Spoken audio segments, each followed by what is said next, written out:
Hello everyone, I am Dr. Abdul Shafi Khan and you are watching my channel where you learn spoken English and different kind of conversation. Today I will describe you about asking the time. समय पूछने और बताने के लिए हमें क्या करना है, आज के इस वीडियो में आप पूरी तरह जान जाएंगे कि जब हमें वक्त पूछने या बताने की ज़रूरत होती है तो हमें किस तरह के सेंटेंसेस हमें बनाने चाहिए और बजकर है या बजने को है इसे हम अंग्रेज़ी में कैसे बताएंगे। If you will ask the time, what is the time by your watch? What is the time by your watch? You should not say what is the time in your watch. आपको ये कहना है कि आपकी घड़ी में क्या बजा है, मतलब by your watch, in your watch नहीं, क्योंकि जो बजने का जो समय है वो है यूनिवर्सल यानी सार्वभौमिक। जहाँ सारी घड़ियों में बज रहा है वहाँ वही समय आपकी घड़ियों में भी बज रहा होगा, बशर्ते कि वो रुकी हुई ना हो या आउट ऑफ ऑर्डर ना हो। तो whenever you need of asking some time, you will make your sentence like that, what is the time by your watch? By your न कह के हमें your कहना है। What is the time by your watch? आपकी घड़ी के मुताबिक कितना बजा है, मतलब ये कि आपकी घड़ी में अगर रुकने की वजह से कोई बात है या गलत बता रही है तो बात अलग है, वरना आपकी घड़ी में क्या बजा है अगर वो रियल टाइम बता रही है तो फिर आपको बताना है। अब ये कैसे बताना है, आज आप ये सीख लेंगे कि अंग्रेज़ी में समय को बताने के लिए दो तरह का प्रयोग किया जाता है। एक तो होता है हिंदी में जैसे हम कहते हैं बजकर, जैसे 10 बजकर 10 मिनट हुए हैं या 5 बजकर 5 मिनट हुए हैं, इस तरह से। या फिर दूसरा एक तरीका है जब कभी बजने को हो, जैसे 7 बजने को 10 मिनट हैं या 8 बजने को 20 मिनट हैं या 8:45 बजे हैं या 9:30 बजे हैं या 11:15 बजा है। इस तरह की टाइमिंग हमें अक्सर बताने की ज़रूरत पड़ती है। तो आज इस वीडियो में मैं आपको बताऊंगा कि आपको इस समय बताने के लिए आपको इनका यूज़ कैसे करना है। तो गाइज़ आप बहुत ध्यान से इसको सुन लें। It is very easy for giving the time to others. दूसरों को समय बताने के लिए बहुत आसान है, ईजी है। बस आपको इसे बार बार इसको देखना है और रिपीट करना है, और वीडियो को पॉज करके अगर देखने की ज़रूरत है तो भी आप ऐसा कर सकते हैं। और फिर मैं आपसे गुजारिश करूंगा कि अभी तक अगर आपने मेरा चैनल सब्सक्राइब नहीं किया है तो प्लीज़ कर लें। अब सबसे पहले शुरुआत करते हैं टाइम को बजकर बताने के लिए। जैसे 10 बजकर 10 मिनट है, तो जब हम बजकर की बात करते हैं तो हमेशा एक वर्ड का यूज़ किया जाता है पास्ट, और यहाँ हमें मिनट पहले बोलना होता है। 10 past 10, 15 past 10। अब देखिए यहाँ पर हमने मिनट को पहले बोला, जैसे हमने कहा कि 10:15 बजा है, तो हम 10:15 को दो तरह से बोलेंगे। एक तो बोलेंगे 15 past 10 और दूसरा हम ये कह सकते हैं क्वार्टर, QUARTER, क्वार्टर यानी 10:15 बजे हैं। 10 बजकर 20 मिनट हुए हैं, 20 past 10। अंग्रेज़ी में जब कभी भी वक्त बताने की ज़रूरत होती है तो मिनट्स पहले बताए जाते हैं, आर यानी आवर जिसको कहा जाता है, लेकिन रियल प्रोनाउंसिएशन उसका आर होता है। आर को इसमें बाद में कहा जाता है, यानी जो घंटा है उसको बाद में बोला जाता है और जो मिनट है उसको पहले बोला जाता है।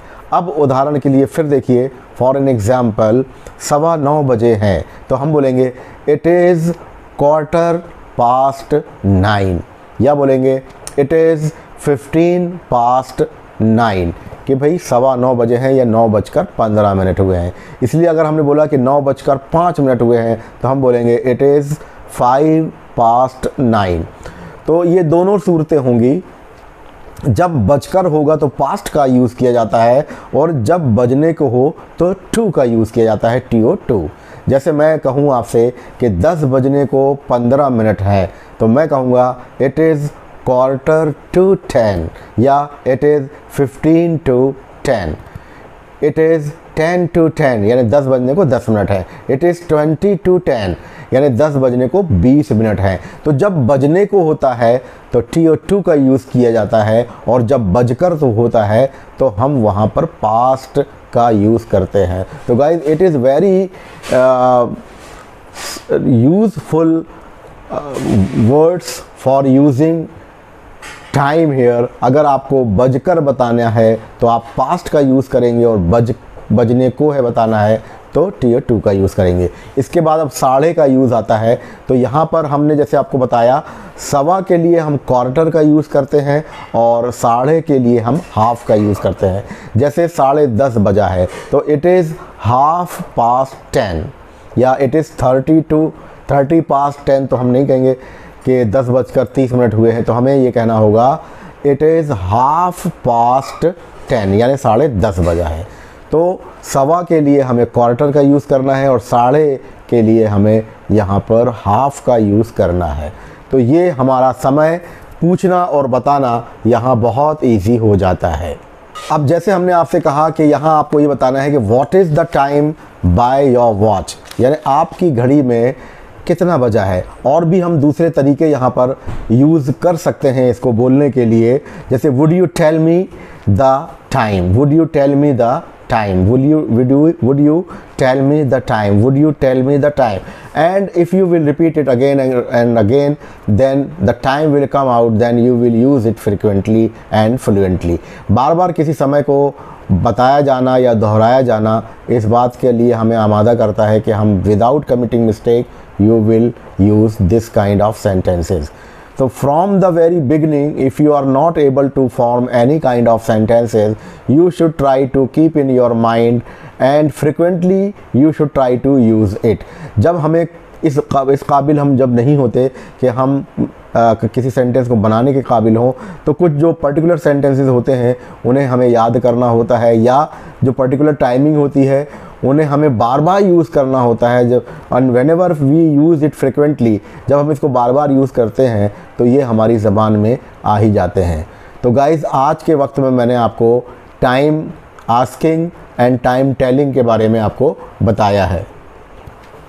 अब यहाँ किसी ने पूछा कि what is the time by your watch, तो आप यहाँ पर कहेंगे it is 11 o'clock, it is 10 past 11, 11:10 हुए हैं, 11:20 हुए हैं, इट इज़ 20 past 11। तो आपने याद कर ही लिया होगा कि जब हम बजकर बोलते हैं तो पास्ट का यूज़ किया जाता है, और जब हम बजने को बोलते हैं तो टू का यूज़ किया जाता है। दोनों सूरतों में, दोनों हालतों में आपको यहाँ मिनट पहले बोला जाता है और आर यानी घंटे का यूज़ इंग्लिश में बाद में किया जाता है। तो at what time do you go to school, आप स्कूल किस समय जाते हैं। I go to school at 5 o'clock, at 7 o'clock, like this you can give answer here. तो जब आपसे किसी के ज़रिए पूछा जाएगा कि at what time do you go to school, आप स्कूल कब जाते हैं, तो आप कहेंगे I go to school at 7 o'clock, मैं स्कूल 7 बजे जाता हूँ। इस तरह के सेंटेंसेस का आप जवाब देते रहेंगे। Eight what time will you come, आप किस वक्त आएंगे। Eight what time will you come, आप किस समय आएंगे, तो यहाँ जवाब होगा एट 6 o'clock या एट 7 PM, जो भी समय आपको बताना है।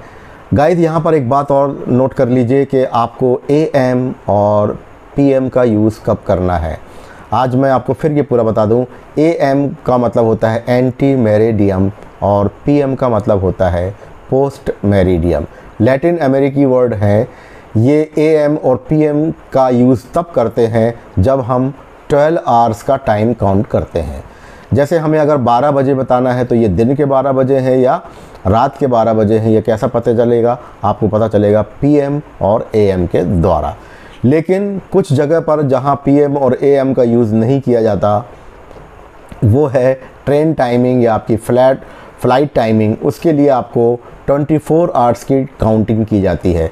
अगर आपको ये बताया गया है कि 13 o'clock या 13.00, तो मतलब यहाँ पर बात की जा रही है 1 बजे की, यानी जो रात्रिकालीन के बाद का समय है 1 बजे, उसे हमें 13 बजे कहना होगा। तो इस तरह से अगर ये टाइम काउंट हो रहा है तो 12 के बाद फिर 1, 2, 3, 4 बजे शुरू होता है, तो वहाँ आपको 1 AM लगाना होगा, 2 AM लगाना होगा, 3 AM लगाएंगे, या फिर 13, 14 इस तरह से काउंटिंग किया जाता है। 24 आवर्स की काउंटिंग में 24 आवर्स को काउंट किया जाता है और 12 आवर्स की काउंटिंग में AM और PM का यूज़ किया जाता है।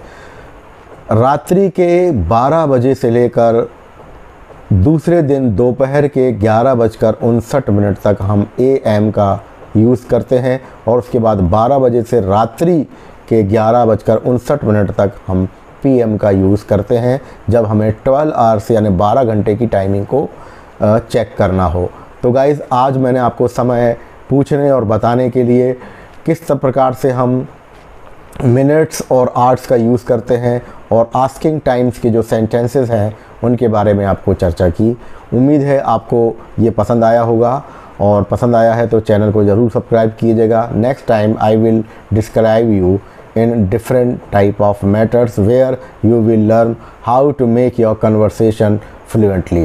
You watched my channel. Thank you very much.